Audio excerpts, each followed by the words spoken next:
Tengo para predicarle hoy algo muy simple que se llama señales y argumentos. Señales, hermano. Fue. Señales y argumentos. No, no a todos, porque yo ya no me incluyo en el grupo, pero yo creo que a ningún evangélico le gusta que le critiquen la fe.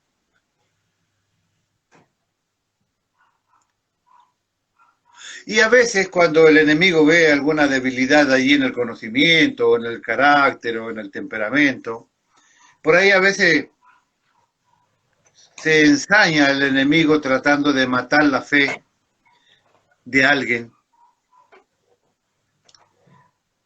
Y yo creo que, si somos honestos, a la gran mayoría, repito, no me incluyo, antes sí, hoy no, en esto de la crítica que le hacen la gente secular a los que creemos en Cristo. Ponga atención. Muchas personas acusan a los evangélicos de ser muy sugestivos en nuestra apreciación de las cosas que nos pasan en la vida.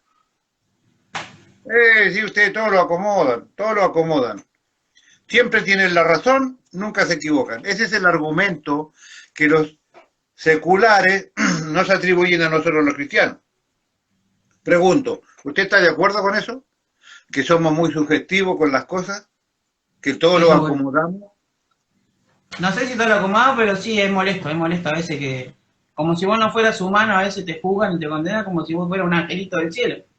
Bueno, pero tenemos error igual que los demás. López, usted recalentó, ¿me entiende?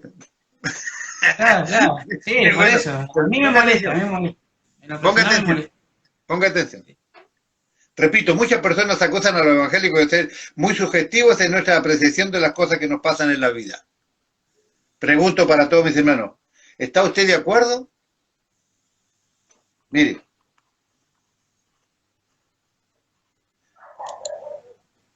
¿Está usted de acuerdo? Si lo pensamos un poco y dejamos de lado esta incomodidad que nos provoca a todos, o a casi todos, creo que deberíamos darle la razón a la gente, porque en realidad somos así. Demuestro algún ejemplo. Usted tiene que ir al aeropuerto, tiene que hacer un viaje, su primer viaje en avión. ¿Voló alguna vez, López? Voló, digo, en avión, porque en avión... Vamos, la otra información de otra prédica. ¿En avión voló alguna vez? No. Bueno, yo lo he hecho varias veces, y póngale que a usted va al aeropuerto, primera vez que va a volar. Se va con anterioridad, ¿no es cierto? Se sube al remis para que lo lleve al aeropuerto. Y por ahí, ¿no? En el medio del camino, tácate el auto, no funciona más. Está ahí en el medio del campo donde no puede conseguir un nuevo auto, ni una remisería, ni nada, y está allí y usted ve que pasan los minutos, pasan las horas y simplemente usted va a llegar atrasado al vuelo, primer vuelo que usted va a tener. Pero circunstancialmente resulta que en el aeropuerto el avión, por circunstancias que nosotros no sabemos, también se detuvo en su salida. Y después usted alcanza a llegar allí y se sube. Entonces alguien dirá, claro, ustedes los evangélicos van a decir que lo que te pasó a vos, Dios detuvo el vuelo para que vos pudieras llegar. Pero si al revés, te pasa el mismo suceso, te dice el secular, que vos te quedaste ahí con el auto en el camino y llegaste al aeropuerto y el avión ya se había ido. Lo primero que vas a decir es que Dios me está librando de algo. Dios me está librando de algo. Dios quería que yo no llegara a este vuelo porque quizás por ahí el avión se cae. En cualquiera de las circunstancias, dice el secular, ustedes le atribuyen a Dios una participación y esa participación tiene como idea dejar bien a Dios y quedar bien para ustedes también. Hoy qué hermoso día domingo, hoy que este maravilloso sol y maravilloso día que Dios nos ha regalado, le damos gracias al Señor por este día. Qué soleado, vamos a disfrutar de este sol maravilloso. Pero si el día domingo aparece una lluvia de esa que se vuela los pelos y va a decir, ¡ay, qué lluvia! Ellos van a decir, ¡ay, claro, esta lluvia maravillosa que vino le hace tan bien a las plantas de la pastora, le hace tan bien a los sembradíos de los hermanos! ¡Ay, que por voluntad de Dios, qué bueno que llovió! Dejan bien a Dios y quedan bien ustedes. Ese es el argumento que nos atribuyen en un montón de cosas los seculares a nosotros. Dice que nosotros somos muy sugestivos a la hora de analizar las cosas que a nosotros nos pasan y la acomodamos de tal manera para que nuestra fe quede salvada y nuestro Dios también quede libre de cualquier sospecha de inutilidad. Pero mire, si lo pensamos un poco, creo que deberíamos darle la razón porque somos así. Así pensamos. Somos así. Más todavía si a eso le podemos agregar algún par de versículos que se nos vienen a la cabeza en ese minuto, ¿no es cierto? ¿No? Más todavía si le agregamos un par de versículos, a los que aman a Dios todas las cosas le ayudan bien. ¿No?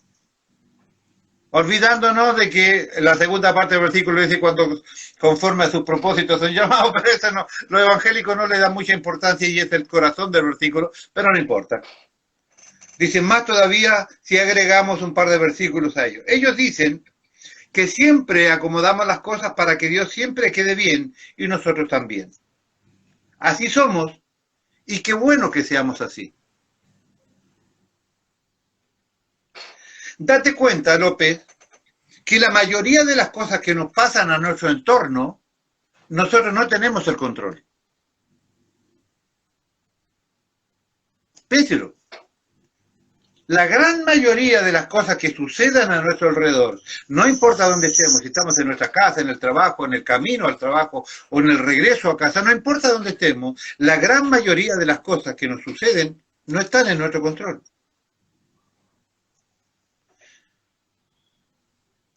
Pero sí tenemos el control de la interpretación que le demos a esas cosas que nos pasan. Cuando nos presentemos ante el tribunal de Cristo, ¿cómo será parte del juicio? Ya hemos estudiado sobre el tema, pero le voy a dar una nueva idea. Si Dios a mí me juzgara por las cosas que me pasaron a mí, que no están en mi control, sería injusto. Porque usted miró para todos lados de la ruta, miró para allá, miró para acá, miró para allá, miró para acá, vio que no venía nadie, se recusó y ¡pum! Le pegaron un saque y lo encontraron a 2 cuadras. O usted esperó que suceda, porque los peatones no saben que también nosotros tenemos que usar los semáforos. Si el semáforo enfrente de mí está en rojo, yo tengo que detenerme, igual que si fuera un camión. Bueno, un auto, último modelo, listo. Si yo enfrente tengo la luz roja, yo me tengo que detener, porque eso significa que el que está del otro lado tiene luz verde. Y si yo tengo luz verde enfrente de mí, puedo pasar previamente mirando, pero si yo tomo la luz verde y cruzo como corresponde por la senda peatonal y todo lo demás, pero hay un loquito que pasó con rojo y ¡pum! Yo no soy culpable de eso. Y Dios no me puede juzgar a mí por infringir la ley cuando yo pasé con verde por la línea peatonal cuando otra persona pasó con rojo. ¿Se entiende? Entonces, nosotros no somos responsables de las cosas en muchas de las cosas que nos pasan a nuestro alrededor. Y si Dios me juzgara por todas esas cosas que salieron mal, que pasaron a mi alrededor, sería injusto, porque no están en mi control. Cuando nos presentamos ante el tribunal de Cristo para ser juzgados, ¿qué pasará? Si Dios nos juzgara por las cosas que nos pasan, sería un juicio injusto, porque yo no tuve el control de las cosas que me ocurrieron.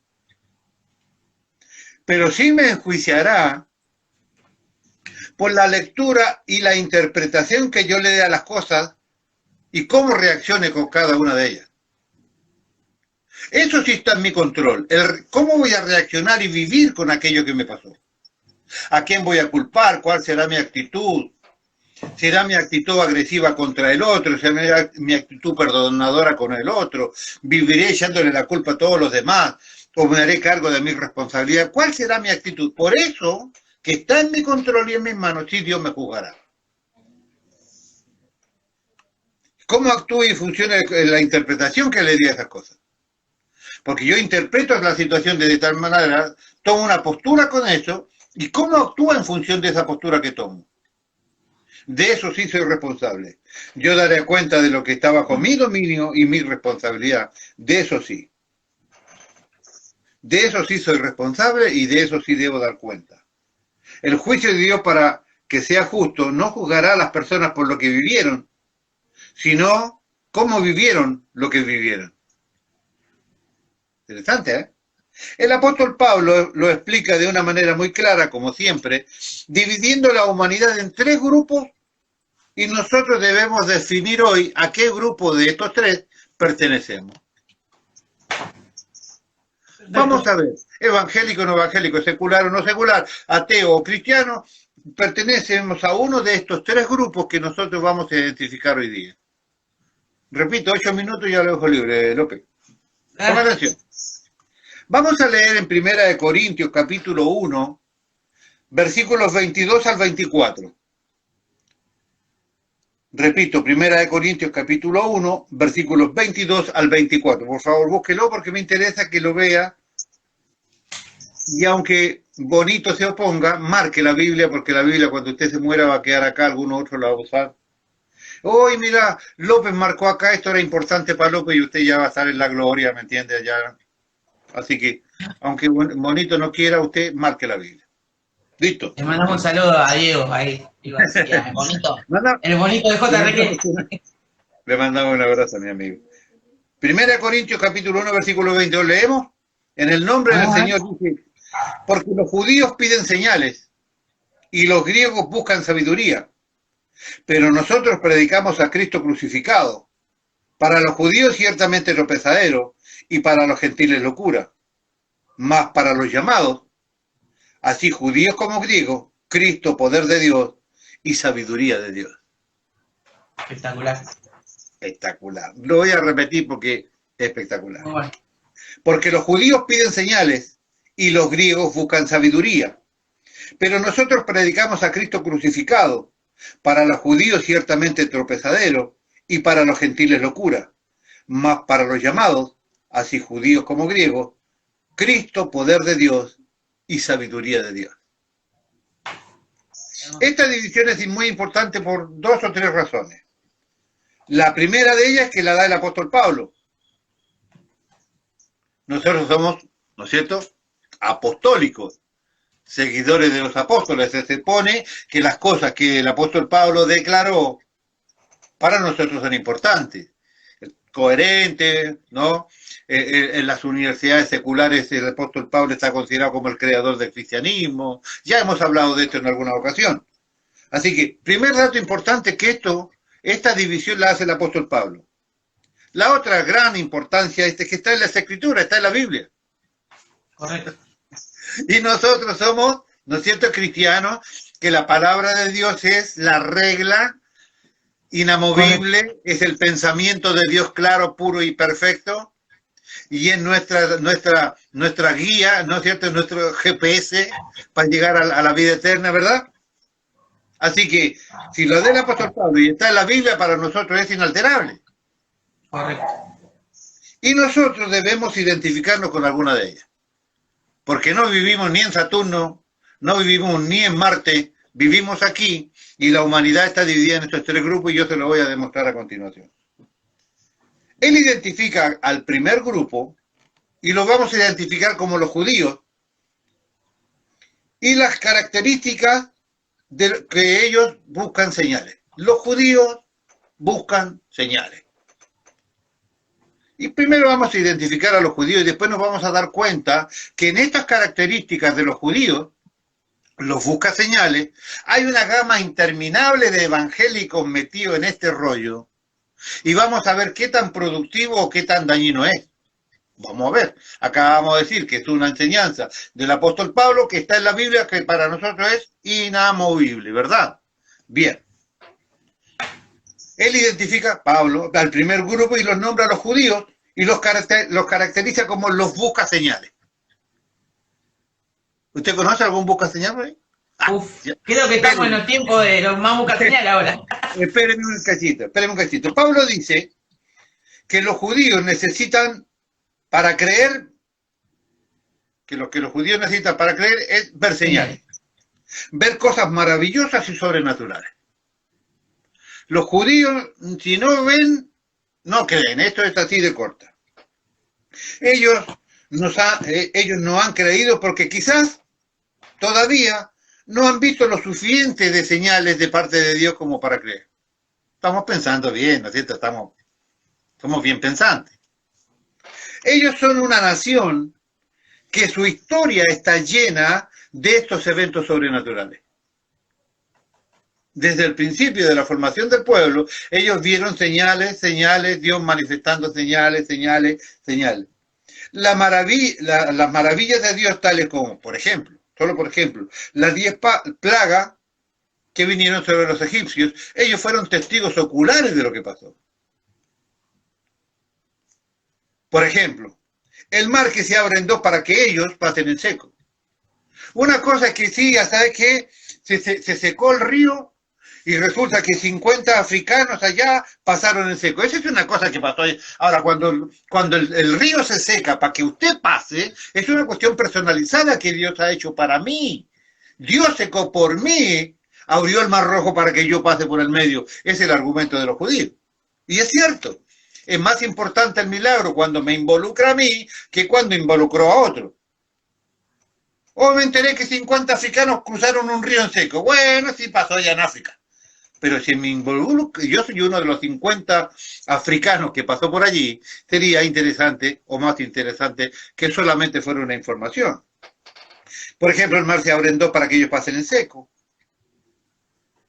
Hay una lluvia de pan, no cualquier pan, sino el maná, que es un alimento del cielo, y a ellos los alimentó por 40 años. Sagradamente, no tenías que llamar a tu nieto para que a ver si quiere ir a comprar pan a la huerta. No, vos sabías que abrías la puerta y Dios te había puesto el pan allí en la puerta. Y sabías que el fin de semana no te tenías que molestar porque el día anterior al fin de semana te iban a dar doble porción para que no estén bromando y que te vayas a quedar sin pan.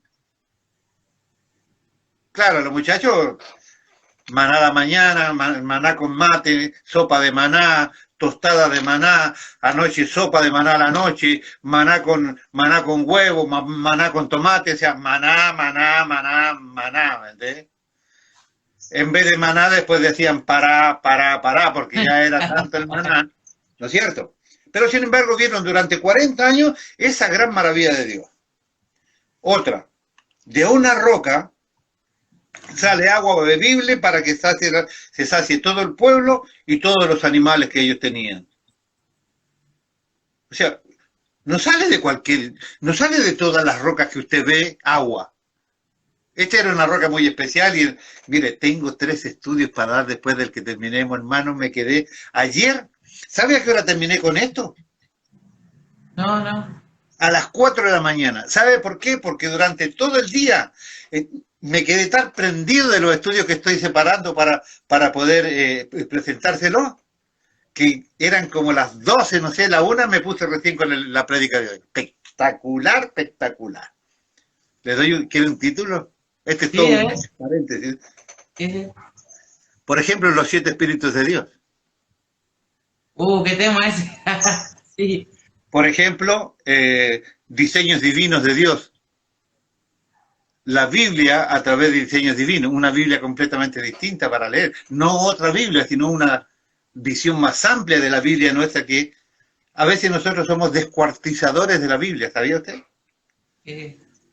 Porque le arrancamos un versículo y hacemos de aquí una historia, arrancamos otro versículo y hacemos otra historia, y arrancamos otro capítulo y hacemos una historia, somos descuartizadores de la Biblia. Nunca tenemos el compacto, la visión generalizada de lo que la Biblia enseña. Por eso es que yo vengo mostrándole esto que le vengo mostrando en estos días, que usted tenga una panorámica general de la Biblia para que entienda por qué la Biblia dice lo que dice. Esta es la manera verdadera de tener argumentos de fe. Así que le voy a enseñar diseños divinos, la Biblia a través de los diseños de Dios, los 7 espíritus de Dios, y así. Tengo como 5 separados, pero... Muy bueno, muy bueno. Así que eso es para que se vaya entusiasmando. Sigo. Bueno. Entonces, decía, la roca, que no es cualquier roca donde sale agua para que se sacie el pueblo. Moisés, por ejemplo, hace una serpiente de bronce, la coloca en un palo, la para ahí en el medio del campamento, y cualquiera que era mordido por una serpiente miraba y se sanaba.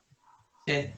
Usted pare lo que quiera en un palo y va a pasar todo el mundo y van a seguir contagiados de coronavirus, porque era un milagro maravilloso de Dios de la serpiente en un palo. Ellos lo vivieron también. Después, por ejemplo, vieron lluvia de codornices. Ay, tengo unas ganas de comer asado. Ay, cómo extraño el asado, de recordar a algunos argentinos, ¿no? Ay, bueno, yo te voy a dar carne hasta que te salga por las narices, dijo Sion. Así dijo el Señor. Literalmente dice la Escritura. Y le mandó una lluvia de codornices que se juntaron 90 centímetros de espesor desde el piso para arriba, una serie interminable de kilómetros para allá, kilómetros para allá, kilómetros para allá y kilómetros para allá, todo sembrado de codornices para que te saliera hasta por la oreja la codorniz. Maravilloso. Usted ore y ore, ore, Señor, que caiga un costillar de vaca completo en el patio mío. No va a caer, ¿me entiende? No va a pasar eso, pero los judíos vivieron esta maravillosa lluvia de codornices. La lluvia de codornices cuando se quejaron por falta de carne. Vieron las maravillas de Dios al ver la presencia de Dios en la cima del monte con truenos y relámpagos. Esa habrá sido espectacular, man.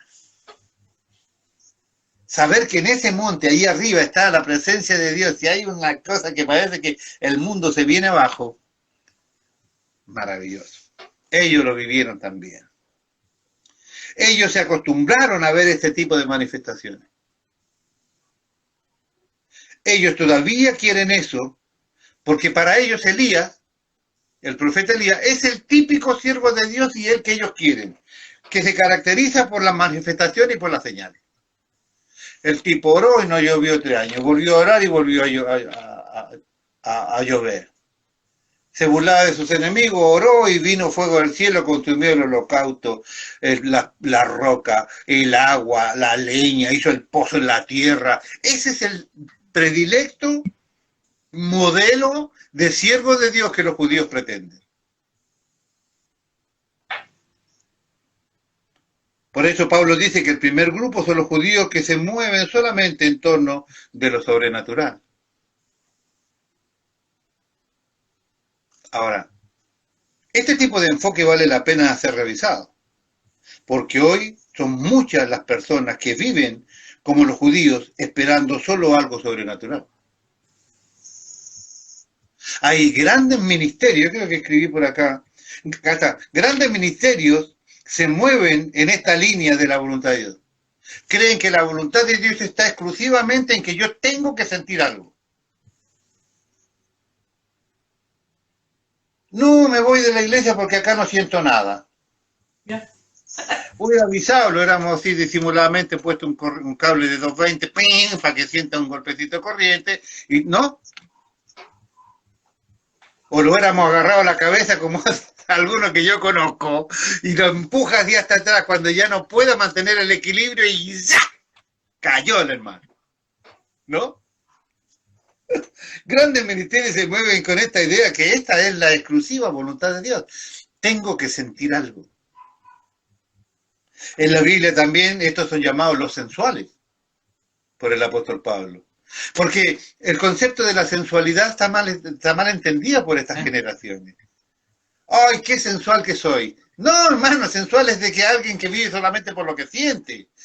No es que sos atractivo o atractiva gratuitamente. No, es por lo que vos todo lo que haces, lo haces por lo que sentís.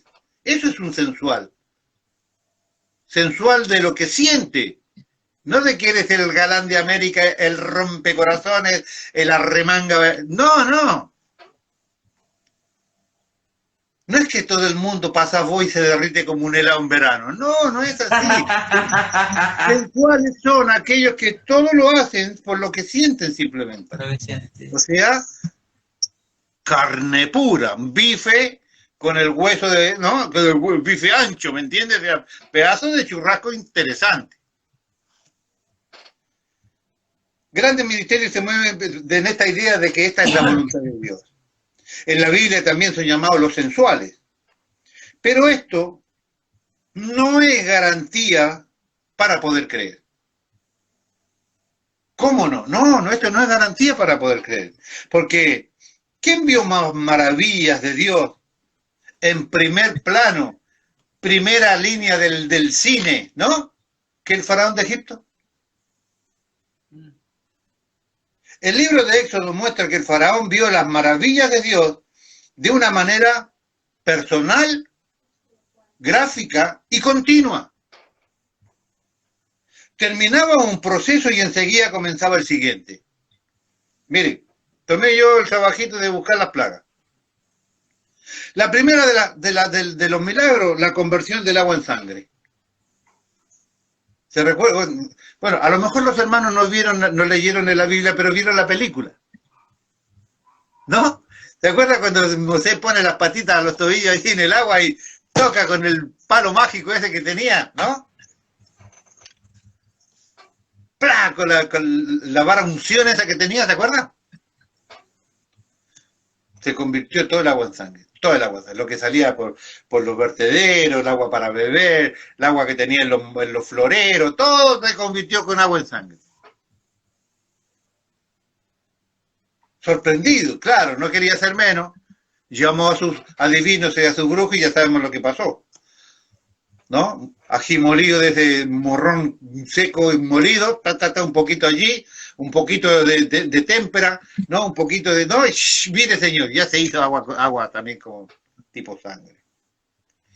Se terminó el tema del problema del agua en sangre y enseguida nomás, ahí sobre la misma, apareció una invasión de ranas. A los que les gusta querer rana, ¿qué te voy a dar rana? Mira, bajo la almohada te voy a dar rana. Ranas y donde quiera que había ranas por doquier. Las ranas no son inmortales, empezaron a moverse, a matar a otras, empezó a haber una podredumbre, un olor nauseabundo, imagínense usted el palacio del faraón, todo topísimo. Cortinas top, alfombras top, pisos top, ¿no es cierto? Como alguno que yo conozco. Y de repente se te llena de rana. Rana debajo de los sillones, rana arriba de la mesa del televisor, rana. Empezaron a dar un olor tremendo. Se terminó el proceso de la rana. ¿Qué le pasó al faraón? Apareció una invasión de piojos. Piojo, él era pelado y tenía una colita, hasta en esa colita que tenía, esos pocos pelos que tenía acá el faraón, allí tenía piojo. Piojo el hijo, piojo la señora, piojo los sirvientes, piojo todo el mundo lleno de piojo. Y él se rascaba la colita así, ¿no?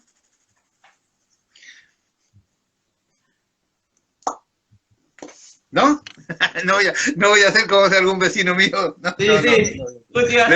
No. Le prometo que no voy a hacer eso. Bueno, piojo. Piojo para todo el mundo. Piojo, pero piojo de regalo, hermano. Pasado un pequeño tiempo, se terminaron los piojos y ahí nomás enseguida sobre la misma una plaga de moscas. Moscas, mosquitos, zancudo. Todo el bicherío bicho chico que volaba apareció en Egipto. Lleno, hermano. Y mire que usted está por ahí tranquilo y está durmiendo y viene y usted hace, ¿no? Oscura en la noche tratando de, ¿no? Uno o dos. Imagínense cuando hay una plaga de moscas y de mosquitos. Lleno, una nube de lleno dentro de tu casa. O sea, insoportable. Pasado un pequeño tiempo, pasan las moscas, ¿qué pasa?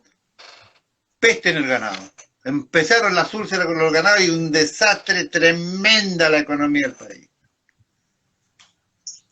Oveja y vaca y todo que se moría por los ganados, que provocó una tremenda úlcera. Y esa terminó la peste del ganado y vinieron las úlceras para todo el mundo. Todo el mundo tenía úlceras. Entiéndase por úlcera, ¿no es cierto? Una herida en la carne que empieza a supurar y empieza a largar olor y empieza a largar ese líquido feo. Úlcera. Pasaron las úlceras. A todo esto, el que le caía la mano de todos los chilles de todo el mundo era el faraón, obviamente, ¿no es cierto? ¿Qué hacemos, señor, con las úlceras? No sé, que busquen llámenos a los adivinos para que busquen rápido una vacuna contra el COVID de las úlceras. Se terminaron las úlceras y después vino lluvia de fuego y de granizo. Caía fuego y granizo, quemó todo lo que había, que mató los sembradíos, tremendo, ya no quedaba nada, ya había habido de todo tipo de destrucción. Cada una de las plagas que atacaron a Egipto estaba puntualmente atacando a un dios egipcio. Pocos hermanos se recuerdan de eso. Cada una de las plagas que afectó de parte de Dios para los egipcios era atacando y destruyendo a un dios que ellos tenían. Y por último, la muerte del primogénito. Ya no tuvo otra alternativa que dejar salir al pueblo. Pero todas estas cosas, la conversión del agua en sangre, la invasión de las ranas, los piojos, las moscas, la peste del ganado, las úlceras, el fuego, el granizo, la langosta y los saltones, las tinieblas y la muerte del primogénito, todo esto lo vivió en primera persona el faraón de Egipto. Porque por más que en su momento, tratando de ser rey, en la noche, cuando llegaba el momento de la tranquilidad y de la meditación que todo ser humano puede tener, empezás a pensar cómo se soluciona este problema, sobre todo cuando todos los reclamos del reino llegan sobre tu escritorio. Y con todo esto, el faraón no creyó en Jehová, no aceptaba la idea. El mismo pueblo de Israel, algunos están diciendo, bueno, pero esos eran egipcios. Bueno, está bien, eran egipcios. No creían en Jehová. Está bien, no creían en Jehová. Pero el mismo pueblo de Israel que cruzó el desierto con la boca llena de maná, hoy en el desierto, tragaban el maná que Dios le había dado de manera milagrosa, tomaban agua para que les pasara el maná del agua que le habían sacado de la ropa y tragaban para seguirse quejando y diciendo que Dios no era fiel.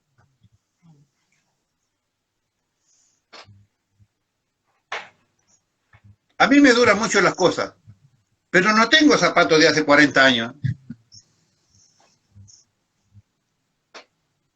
Bueno, hace pocos días atrás yo le había tirado a mi esposa para allá, para el fondo, un vestido que a ella le gustaba mucho, que tiene apenas 37 años, pero bueno, mi esposa puede ser, pero a mí no me duran las cosas 40 años, ¿me entiendes? Después me retó porque dice, ¿cómo tiraste mi vestido? Es que a vos no te gustaba este vestido. No, le digo, porque parece una bolsa de papa con 2 agujeros acá para meter los brazos. No me gusta. 36 años, digo, porque Israel no nacía cuando ya tenía ella ese vestido. Digo, vivieron algo parecido. 40 años con la misma ropa, sin que se rompa la ropa ni los zapatos. ¿A qué le dura? ¿No es una maravilla que Dios haga que tu ropa dure tanto tiempo? ¿No es una maravilla que vos sabés que te está guiando Dios y que de día se convierte Dios en una nube para que no te afecte el sol y de noche te convierte en una columna de fuego para calentarte y para alumbrarte? No, toda la vida, todos los 40 años pasó eso. Y esto era el pueblo de Dios escogido. Habían visto también lo que vio Faraón. Ponga atención porque esto es importante de lo que les estoy mostrando. Los israelitas tuvieron la visión de las plagas. Y los egipcios tuvieron la visión de las plagas. Mismas plagas, mismos sucesos, mismo desarrollo, tuvieron una visión, ambos. Guarda esta idea, ambos tuvieron la misma visión de un mismo suceso. La misma visión de un mismo suceso. El mismo pueblo de Israel cuando cruzaron por el desierto con la boca llena de maná, tragando agua, vino pan del cielo, y aún así tragaban para quejarse en contra del Señor y decir que Él no era fiel. Y se estaban apartando tras ídolos, que son solo demonios y objetos sin vida que ellos llevaban escondidas entre sus cosas. Dejando a ese que te está sustentando en el día, que te está dando comida, que te está manteniendo vivo, que te está manteniendo vestido y calzado, que te está tapando del sol y que te está alumbrando de noche, que te está abrigando, que está dándote todo lo que vos estás pidiendo, lo dejas a este para ir detrás de esos ídolos, esconderse detrás de la roca, adorar a aquellos que llevaban entre las cosas, entre sus pertenencias. Eso era el pueblo escogido de Dios. No eran los egipcios, estos eran los judíos. Pareciera que para él ver cosas sobrenaturales, dicen, deben creer, como los judíos. Pareciera que para el que ve este tipo de cosas le es más fácil creer, pero esto no es así. En realidad no es así. Puede ver lo que sea que Dios hace con ellos en sus vidas, pero de igual manera no creerán verdaderamente en Dios. Las personas que se acostumbran a esta necesidad de que si yo no veo o yo no siento algo, nunca creerán en Dios. Entiendan, estas personas que viven tras esta visión, que viven tras esta circunstancia, que viven tras esta modalidad de fe, no creen en Dios. Yo se lo he enseñado muchas veces, los pares de sufrir, los voy a decir clarito para que la gente sepa quién es. Los pares de sufrir. La Iglesia Universal del Reino de Dios, esta que se caracteriza por una palomita y un corazón rojito, esta para que sepan quién es. El más grande pecado que ellos cometen no es solamente ir detrás del dinero de las personas, sino que el más grande pecado que la Iglesia Universal comete es la idolatría, porque necesitan un objeto para poder activar una fe. Cualquier persona de cualquier religión que necesite un objeto para activar una fe, eso es idolatría. Y es lo que los judíos buscan. Señales, señales, sentir y sentir. Señales de algo visible para poder creer. Esto es idolatría. Y hay cientos y hay miles de evangélicos que lo único que los mueve llamarse evangélico es que van tras esto. Y si no lo consigo acá, agarro y dejo todas mis porquerías y me voy a otro lugar buscando lo que aquí no pude sentir. Te voy a enseñar en los próximos estudios, te voy a enseñar lo que significa. Le tiro, pero yo estoy tan... Yo cuando usted está... ¿Usted cree en Jesús? ¿O cree en Cristo? Ah, pastor, pero ¿qué está diciendo? Si son la misma persona, ¿está seguro? ¿Usted cree en Jesús o cree en Cristo? A lo mejor hay algunos que todavía están creyendo en Jesús. Hay otros que estamos creyendo en Cristo. Ya veremos de qué se trata. Puede ver lo que sea que Dios hace con ellos en sus vidas, pero igual no creerán verdaderamente en Él. Siempre encontrarán una explicación propia para no darle la gloria a Dios ni hacer su voluntad. Siempre que pasa algo, encontrarán su propia interpretación de las cosas para no someterse, para no darle la gloria al Señor y para no hacer su voluntad. Su propia voluntad. Yo voy y creo lo que quiero y siento lo que siento donde quiera que yo quiera ir. Esa es tu propia voluntad. ¿Cuántos milagros vemos a diario de nuestras vidas que no los consideramos milagros?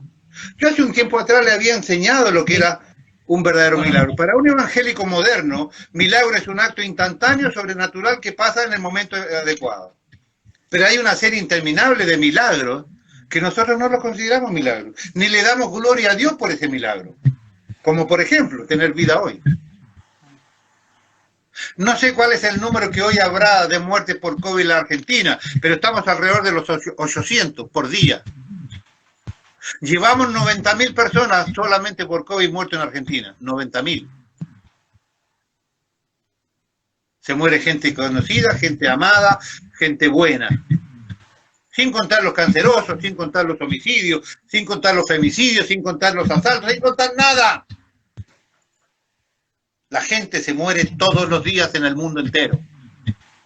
Cuando no por guerra, por atentados terroristas, por peste, por lo que sea, la gente se muere. ¿No es un milagro que Dios nos tenga con vida escuchando una prédica hoy? ¿O es que naturalmente mañana tengo que amanecer? No, cada día que en nuestras vidas Dios nos da misericordia al darnos vida mañana. Dios no está obligado a darme vida mañana a mí. Él es el dueño de la vida y Él me la da hasta cuando Él quiere. Estar con vida hoy es un milagro. Poder estar escuchando cómodamente allí, abrigado en tu casa, junto a tu familia, es un milagro, porque como te dije la vez pasada, hoy ya hay cientos y miles de familias, millones de familias, que ya no están completas porque alguno de ellos se murió. ¿No es un milagro que hay millones de desocupados y muchos de los nuestros tengan trabajo? ¿No es un milagro? Que te encuentren una enfermedad a tiempo y te puedan operar para que no te sigas muriendo. ¿No es un milagro?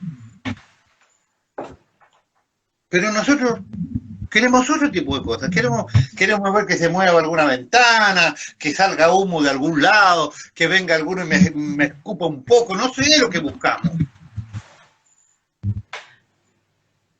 Decir que gracias al Señor nadie se le ocurrió copiar el ministerio del escupo. ¿Se acuerda cuando Jesús echó saliva en la mano, echó tierra y le puso al ciego? ¿Se acuerda? Menos mal que nadie se le ocurrió decir, yo tengo el escupo sagrado. ¿Cuántos milagros vemos a diario en nuestras vidas que no los consideramos milagros? En la vida, en la familia, en la salud, en la vida espiritual, en la protección. ¿Cuántas cosas les puedo nombrar? Conozco a personas que Dios ha hecho grandes milagros en sus vidas y luego se han apartado de la iglesia. ¿No es un milagro que a un maldito ateo como yo, Dios le haya dado una oportunidad y hoy tenga yo la posibilidad de predicar de Cristo, de su poder y de su gloria? ¿No es un milagro acaso? Si Dios me podía haber dejado morir allí metido en la mugre, en la mentira y en el satanismo. Porque aun cuando yo no practicaba el satanismo, era satánico. Porque si no estoy con Cristo, estoy con el diablo. ¡Punto! ¿Y cómo hay gente que deja con tanta facilidad el ministerio? ¿Cómo es que hay gente con tanta facilidad deja de predicar llamándose cristiano? ¿Cómo hay gente que con tanta facilidad deja de orar llamándose cristiano? ¿Cómo es que no hay una preocupación en el corazón? Solo que Dios la vea, que hay un corazón de abrir la puerta de tu iglesia para alimentar a este pueblo que ha dependido y que ha creído alguna vez en vos. ¿Cómo llamarse cristiano si no sos capaz de predicar? ¿Cómo llamarse cristiano si no sos capaz de someterte? El ser como judío que pide señales y que luego las niega, les niega la gloria a Dios, no tiene garantía de dar una cuenta positiva en el tribunal de Cristo. ¿Te pasó algo? Ah, sí, me voy. Te estoy diciendo, Dios no te va a juzgar por lo que pasó a tu alrededor. Te va a juzgar por la acción que tomes y la determinación de cómo vives eso que te pasó.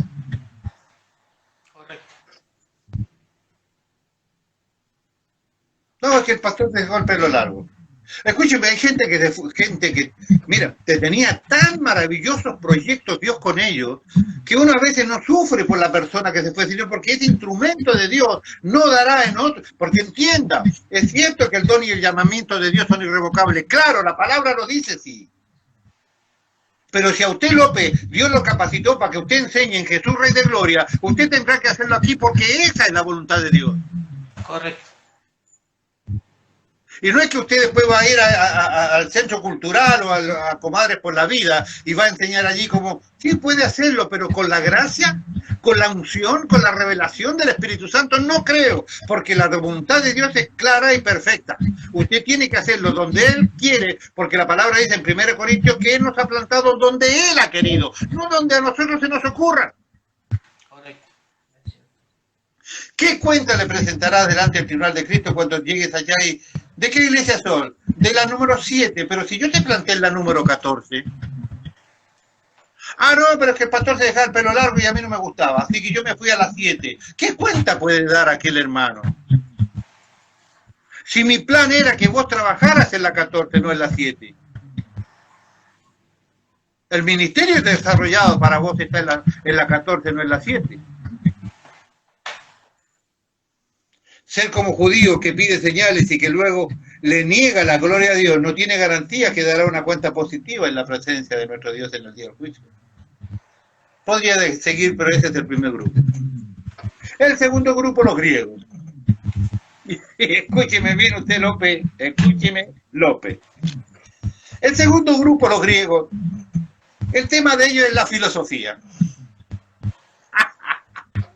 Me acordaba, a las 4 de la mañana me acordaba de usted, López. La filosofía. El tema de ellos es la filosofía. Filio, amor. Sofos, conocimiento. O sea, amor por el conocimiento. La cuna, no los griegos, la cuna misma del argumentar. Bla, bla, bla, bla, bla, bla, bla, bla, bla. Y a todo y todo tiene una pregunta, y todo tiene un pero, y todo tiene un cuestionamiento, y bla, bla, bla, bla, bla. La cuna misma del argumentar, los griegos, la cuna misma de la racionalización de todas las cosas. Si no es razonable, yo no creo, pero si resulta que Dios no es razonable, la cuna misma del razonamiento humano, el humanismo, ¿no? Doctrinas total y absolutamente opuestas al cristianismo. Totalmente. La cuna misma del argumentar, la cuna misma de la racionalización, la cuna misma del razonamiento humano exclusivo. Los griegos quieren un argumento, tal vez, al igual que los otros tal vez todavía no vieron el milagro que los mueva. Los griegos quizás en un momento, tal vez ellos no han creído porque a ellos no les han dado suficiente argumento todavía. Póngale. No han logrado explicarles a ellos adecuadamente como ellos quieren. A lo mejor. Póngale. Este es un estilo personal que siempre tiene una pregunta y siempre tiene un cuestionamiento. Lo que usted le explique tiene una explicación propia para la cuestión. Me recuerda a algunos hermanos que usted no puede pastorear, porque no lo puedes pastorear. Si vos no lo podés aconsejar, si vos no le podés explicar a alguien el razonamiento bíblico o doctrinal de la iglesia a la que pertenece, vos no lo podés pastorear. ¿Qué son? Filósofos personales. Es peligroso, es muy complejo. Este es un estilo de persona que siempre tiene una pregunta y una argumentación personal. En el libro de Hechos, capítulo 26, está Pablo defendiéndose ante el rey Agripa, explicando con todas las cosas maravillosas que le ocurrieron. ¿No? Escuche, no era yo, no era usted, no era algún hermano tratando de explicar. Él es el apóstol Pablo, uno de los siervos de Dios más elocuentes que la Biblia muestra, de los más preparados que la Biblia muestra. La respuesta de ese rey ante la mejor de las argumentaciones dadas por el propio apóstol Pablo, con la elocuencia que lo caracterizaba, fue una respuesta necia. La respuesta necia de ese rey dijo: Pablo, por poco me persuades a ser cristiano. El rey Agripa. Un tantito así me convence, amigo. ¿Qué tal, ¿Cuántas veces a nosotros nos pasa así como el rey Agripa? Por poquito me convence, pastor, así por poquito, mire. Pero como no alcanzó, le faltó un poquito. Y yo tuve dos preguntas que usted no me puede responder, o dos preguntas que usted nos va a hacer como yo quiero, entonces nos vemos. Voy en búsqueda de otro razonamiento, para ver si ese otro razonamiento me convence de ser parte del cuerpo de Cristo. La respuesta necia de ese rey fue: Pablo, por poco me persuades a ser cristiano. A ese que siempre quiere explicación, siempre le faltarán, como suelo decir yo y decía mi abuela, siempre le faltarán 19 al peso. Nunca tiene el peso completo. Siempre le falta un centavo para la cuestión. Siempre encontrará algo para no estar de acuerdo. Siempre encontrará algo para no estar de acuerdo. Siempre, sí, casi un poco, una pregunta más y quedo listo, y esto siempre le falta algo. Para ellos nunca habrá un argumento suficientemente grande. Tenemos los judíos, entonces, en primer lugar, que piden señales, manifestaciones, sensualidad, sentir, y tenemos por otro lado los griegos que necesitan argumento tras argumento tras argumento, pregunta tras pregunta, da respuesta, pero nunca les alcanza, siempre tienen un argumento propio para no aceptar lo que se les enseña. Para ellos nunca habrá un argumento suficientemente grande. Y el que busca señales, maravillas y prodigios tampoco habrá lo suficientemente, que es el grupo de los judíos. Jesús mismo, en Mateo capítulo 11, juzga a las aldeas diciendo lo siguiente. Pongan atención evangélicos, pentecostales algunos, o la gran mayoría, bauticostales otros, bautistas otros, hermanos libres, metodistas. Y seguimos con la lista. Déjenlo ahí mejor, sigo leyendo. Mateo capítulo 11, versículo 20 dice, entonces comenzó a reconvenir a las ciudades, Jesús, en las cuales había hecho muchos de sus milagros porque no se habían arrepentido diciendo, ay de ti Corazín, ay de ti Betsaida, porque si en Tiro y en Sidón se hubiesen hecho los milagros que han sido hechos en vosotras, tiempo ha que se hubiesen arrepentido en silicio y en ceniza. Por tanto digo que en el día del juicio será más tolerable el castigo para Tiro y para Sidón que para vosotras. Y tú, Capernaum, que eres levantada hasta el cielo, hasta el Hades serás abatida, porque si en Sodoma se hubiesen hecho los milagros que han sido hechos por ti, habría permanecido hasta el día de hoy. Por tanto os digo que el día del juicio será más tolerable el castigo para la tierra de Sodoma que para ti. Esta situación que Jesús declaró contra estas ciudades es perfectamente aplicable a las personas. Perfectamente aplicable a las personas. Porque si llego yo algún día al cielo y digo, ay de ti Luis, que hice milagros en tu vida, que hice milagros con tu esposa, que hice milagros con tu nieto, que hice milagros en tu iglesia, y no creíste, no me diste la gloria. Si yo los milagros que te hice a vos, se lo hubiese hecho a cualquier musulmán o hechicero o lo que sea, a lo mejor se hubiera arrepentido. Esto que acabo de leer es perfectamente aplicable no solamente para las ciudades a las cuales Jesús las declaró, sino para cualquier iglesia, y sino para cualquier familia, y sino para cualquier cristiano que no entienda cuál es la visión de Dios en esta historia. Los que quieren ver milagros vieron personalmente a Jesucristo hacer maravillas, participaron de los beneficios de sus milagros como la multiplicación de los panes y de los peces, vieron a los resucitados, vieron a los sanados, vieron a los ciegos tener vista, vieron a los leprosos ser limpios, y por eso lo seguían y al final terminaron crucificando. ¿De qué sirvió todos los milagros que vieron? ¿De qué sirvieron todas las prédicas argumentativas que se les dio? No creyeron. Para los que quieren ver maravillas, no hay una maravilla suficientemente grande para que ellos puedan creer. Para el que quiere argumentos, siempre tendrá argumentos, nunca alcanzará los argumentos que se le dé. Pero el que quiere creer siempre tendrá argumentos para creer. Y este es el tercer grupo. El que quiere creer siempre tendrá argumentos para poder creer. Tercer grupo. Pablo dice, nosotros. Permiso. Pablo dice nosotros, luego dice los llamados de Dios. Leemos el versículo 24 de 1 Corintios 1. Más para los llamados, para la iglesia, así judíos como griegos, Cristo, poder de Dios y sabiduría de Dios. Para este tercer grupo la explicación es mucho más fácil. Para nosotros Cristo es suficiente poder y suficiente sabiduría.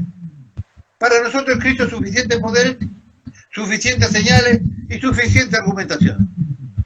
Simplemente, para nosotros Cristo es suficiente. Para nosotros Cristo es la maravilla suficiente y es la sabiduría suficiente. Con Cristo y con lo que Cristo hizo, a mí me alcanza y me sobra. Para esta vida y para la eternidad. A veces hay gente que hace cosas que van más allá de lo que yo haría. Le hago una pregunta a López. Hay una misionera llamada Sonia que es misionera en África. Esto es real, esto es real y literal. Fue a misionar a África y trabajó en una serie de tribus, pero había una tribu muy especial que era muy agresivo, que era muy salvaje, a donde ella no se le permitía ingresar, a no ser que ella se hiciera parte, hiciera todos los rituales para pertenecer a aquella tribu. Y ella sentía en su corazón que tenía que predicarle a esa tribu. Hizo todos los convenios, ida y venía arriesgando su vida porque era una tribu muy violenta, muy violenta, hasta que aceptaron que si ella se convertía en su tribu, haciendo todos los rituales, podría ingresar a la aldea para poder simplemente predicar el Evangelio. Llegó el día de la ceremonia, donde iban a hacer una de las pruebas de aceptación. El jefe de la tribu tomó una especie de bowl, ¿no? Un tazón grande así. Agarraron un montón de hojas verdes, yuyos verdes. Los metieron ahí. ¿Usted conoce la historia? No, pero me trae raro todo. Bueno, hágase la idea porque este es literal y real. Le echaron ahí las hojas, se la pasaron al jefe de la tribu, que la agarró así, agarró con la mano todas aquellas hojas, se las metió a la boca.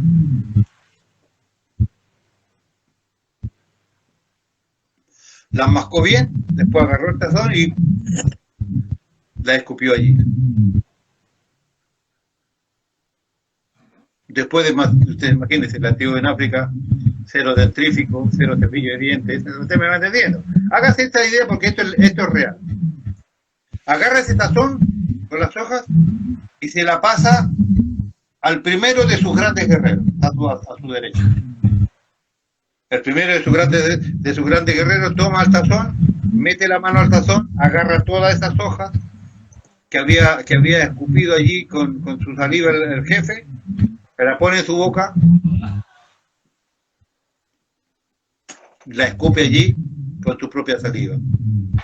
El primer gran guerrero se lo da al segundo gran guerrero, quien toma las hojas, se las mete a la boca, después de masticarle un rato. Cuento corto, eran 300 guerreros. 300 guerreros que hicieron exactamente lo mismo, que cuando llegó allá donde la misionera Sonia, ese bowl, ese tazón grande, estaba lleno de la saliva de 300 guerreros. ¿Cuál era la prueba para ser aceptada? O una de las pruebas para ser aceptada es que la misionera tenía que beberse toda aquella saliva que habían juntado, porque ellos decían que allí estaba el espíritu de los guerreros, a los cuales ella iba a pertenecer. Se me revolvió todo, pastor. Ahora, pasamos mate. La misionera Sonia agarró aquel bol, los miró a los guerreros, miró a la gente a quien ella quería predicarle y se tomó todo aquello. Qué rico. Este testimonio lo contó la pastora Dina Santa María, y ella hizo una pregunta interesante, una pregunta muy interesante. ¿Hasta dónde usted está dispuesto a hacer algo para predicar el Evangelio? ¿Iría usted a la tribu y se tomaría la saliva de esos 300 guerreros para poder entrar a predicar el Evangelio? Me sorprendió también la respuesta de ella. Una respuesta que seguramente no estaba en mi argumento, porque uno en definitiva es un evangélico tradicionalista a lo mejor. Yo no tanto, pero sí tradicionalista. Y ella dijo, ¿estaría yo dispuesta a hacer lo que sea por predicar el Evangelio? ¿Tomaría yo aquel tazón de saliva de 300 guerreros que nunca se hicieron aseo en su boca para ir a predicarle a alguien que probablemente rechaza el cristianismo? Y ella dijo, ni loca, que se muera ese montón de indios, porque si no le alcanza con lo que Cristo hizo por ellos, ¿por qué yo tengo que agregar algo Si no me alcanza con el sacrificio de Cristo, tampoco le alcanzará que yo me envenene la vida tomando la saliva de ellos. Yo no lo hago, dijo él. Porque si Cristo hizo lo que hizo y no les alcanza para la vida eterna, entonces no hay más nada que agregar. Si a los que piden señales no les alcanza con todo lo que Cristo hizo, entonces no hay manera de convencerlos del cristianismo. Si aquellos que piden argumentos cada día y que siempre tienen un pero para someterse a este modelo cristiano que Cristo ha preparado para su iglesia, porque Él es el dueño de la iglesia, Él es el formador de la iglesia, Él es el guardián de la iglesia y Él es el que hace y deshace dentro de su iglesia. Si siempre va a haber pero y no se pueden someter a esto, es un problema que ellos tienen, porque nosotros seremos juzgados, no por las cosas que nos tocan vivir, sino que cómo enfrentamos las cosas que nos tocan vivir. Para nosotros Cristo es suficiente poder y es suficiente argumento. Para que nosotros Cristo es suficiente maravilla y suficiente sabiduría.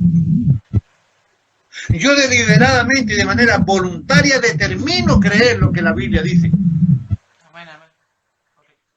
En los juicios de Jesús que estamos revisando en el estudio que puse aquí, el estudio bíblico, estos tres grupos se ven representados y con esto termino. Esto le diría la conclusión del tema. Por un lado, representado a los que piden argumentos, tenemos a Pilato, tratando de filosofar con Jesús sobre la verdad y pidiendo explicaciones si Jesús era o no era el rey. A ver, ¿qué es?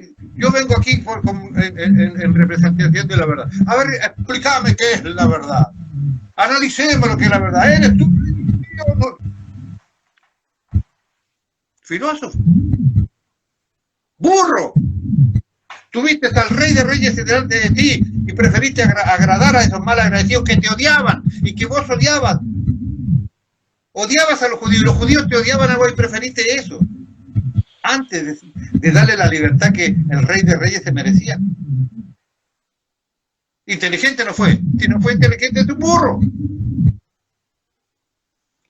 Por un lado representaste el argumento de tenemos a Pilato tratando de filosofar sobre la verdad con Jesús y pidiendo explicaciones si era o no era el rey de los judíos. Después que Cristo fue crucificado, está el otro grupo, judíos pidiendo señales diciendo, si eres el Cristo, desciende de la cruz. ¿Te acuerdas? Sí. Pidiendo señales, pidiendo que muestre el poder, porque no importa todo lo que había hecho, no le alcanzó, querían uno más. Bájate de la cruz, si eres de verdad el Cristo. En medio de todo hay un ladrón arrepentido, clavado en la cruz al lado de Jesús, viendo lo mismo que ese otro ladrón vio.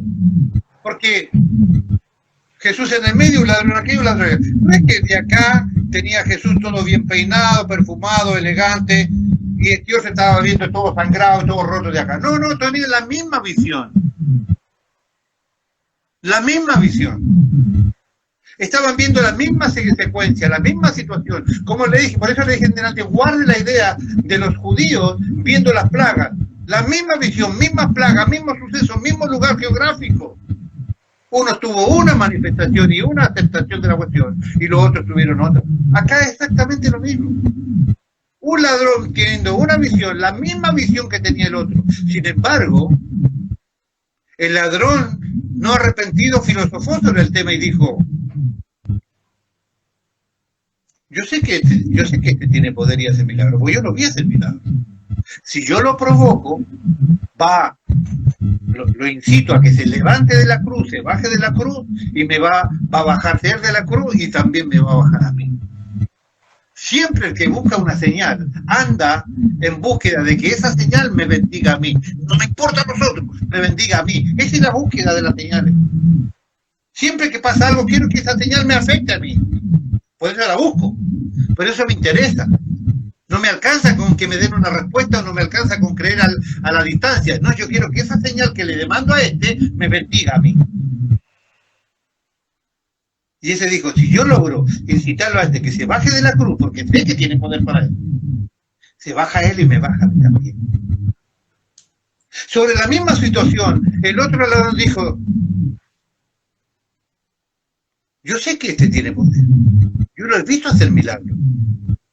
Y si él, con el poder que tiene de resucitar gente y hacer de que los vientos se detengan y demás, si tiene poder y está permitiendo que esto lo maten y además está pidiendo perdón por esto que lo están matando, entonces este no es común. Este es el Mesías prometido que nosotros le estábamos esperando. Y dijo: Señor, acuérdate de mí cuando vengas en tu reino. Esta declaración está aceptándolo como rey personal, cuando vengas en tu reino. Y Jesús le dijo: de cierto te digo, hoy estarás conmigo en el paraíso. La misma visión, del mismo problema, del mismo personaje. Uno tuvo una postura para vivirlo y otro tuvo una completamente distinta. Para el ladrón arrepentido Jesús fue suficiente. Suficiente argumento y suficiente poder. Para el ladrón que no se arrepintió, no alcanzó todo lo que había hecho antes, ni tampoco alcanzaría lo que había hecho ahí. Para nosotros, el ladrón simplemente que hizo un análisis correcto de esto fue el que se arrepintió. Porque para nosotros es suficiente lo que Cristo hizo. Es suficiente lo que Cristo ha enseñado. Es suficiente lo que Cristo ha argumentado. Para nosotros ya está. El ladrón no se arrepintió, hizo un análisis como le acabo de comentar. El otro hizo un análisis completamente diferente y dijo: si teniendo el poder de hacer milagros, resucitar muertos y hacer todo lo que hizo, yo lo he visto hacer esto, deja que así lo maten y no se baja de la cruz y además pide perdón por lo que están matándolos, entonces este es el Mesías que estábamos esperando y yo lo reconozco como rey. Acuérdate de mí cuando vengas como rey. Finalmente, no seremos juzgados por las circunstancias que vivimos, sino seremos juzgados por la interpretación que le dimos a cada cosa y a cada circunstancia que vivimos. Todo se resume en un tema claro y puntual. Decisión. Usted decide cómo quiere vivir el Evangelio. Usted quiere obedecer, obedezca. Usted quiere permanecer, permanezca. Usted quiere creer, crea. Usted tiene libre albedrío dado por Dios para hacer lo que usted quiere. Todo se resume en el tema de la decisión. Dios estableció el libre albedrío en nosotros desde el principio. En definitiva, terminamos diciendo todo esto que es por amor. Romanos 8:28 dice: sabemos que a los que aman a Dios, todas las cosas le ayudan a bien. Esto es, a los que conforme a su propósito son llamados. Si usted ama a Dios, todas las cosas que le pasen tienen que ayudar. Algo tienes que aprender de eso. Por alguna razón Dios lo hizo. Suficiente argumento, porque lo que Cristo ha dicho y lo que Cristo ha hecho es suficiente para mí. Se murió mi hijo, algo tengo que aprender de esto. Suficiente argumento, el que cree en mí aunque esté muerto vivirá. Suficiente para mí. Él sabe lo que hace. Y sabe con los que aman a Dios. O sea, el que ama a Dios, todas las cosas le deben ayudar. Cuando a su propósito nos llamamos. Todo lo que vivas te ayudará a creer. Todo lo que vivas te ayudará a creer. Los llamados son aquellas personas que hemos visto lo mismo que han visto los otros. Y que hemos escuchado lo mismo que han escuchado los otros. Y que hemos recibido los mismos argumentos que han recibido los otros. Pero nosotros de manera soberana y libre hemos decidido creer. Cristo para nosotros es suficiente argumento. Yo obedezco por amor. ¿Cómo enfrentan la vida? No lo sé. No sé cómo usted enfrenta la vida.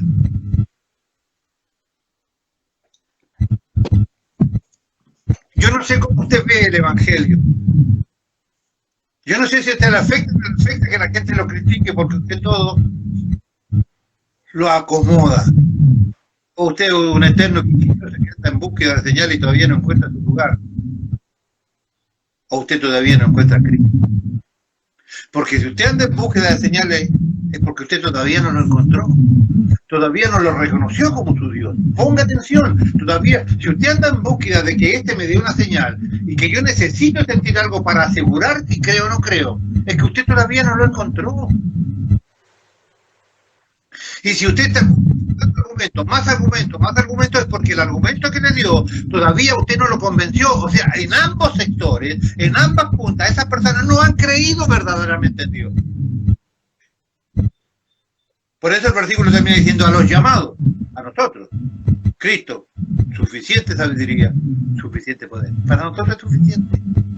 Pero hermano, si hay alguno que anda en la búsqueda, que siempre tenés que recibir una explicación porque no te alcanza con la explicación que te dan, o siempre andas queriendo buscar un milagro y te fuiste a la iglesia porque querés algo nuevo, quiero algo, cosas nuevas, el evangelio mientras más viejo es mejor, más sano. No te olvides, cualquiera de los dos grupos, los que buscan argumentos y no lo han encontrado, y los que buscan señales que todavía no han encontrado las suficientes, hermanos, no han conocido verdaderamente al Señor. Te dije al principio y termino. Cada uno de nosotros tiene que identificarse en uno de estos tres grupos. Junto con los judíos buscando señales, junto con los griegos buscando argumentos, o sos de los llamados y los que predicamos del Cristo crucificado, que para nosotros es suficiente poder, suficiente sabiduría. Cristo es suficiente para nosotros. Espero que esto les sirva. Dios les bendiga.